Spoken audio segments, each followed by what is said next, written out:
Hai teman-teman, kalian pernah lihat anjing kalian bergerak-gerak waktu tidur?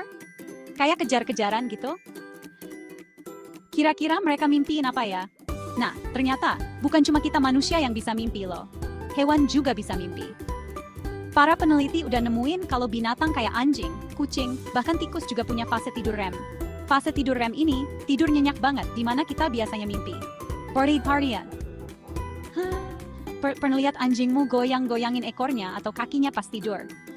Mungkin dia lagi mimpi lari-lari di taman atau lagi kejar bola. Kalau kucing, mungkin mereka lagi mimpiin buruannya. Nah, kalau tikus, mereka lagi putar ulang kejadian seharian mereka di dalam mimpi. Jadi, lain kali kalau lihat hewan peliharaanmu lagi tidur pules, break time point lean. Ingat ya, mereka mungkin lagi berpetualang di alam mimpi mereka sendiri. Mimpi indah, teman-teman kecil.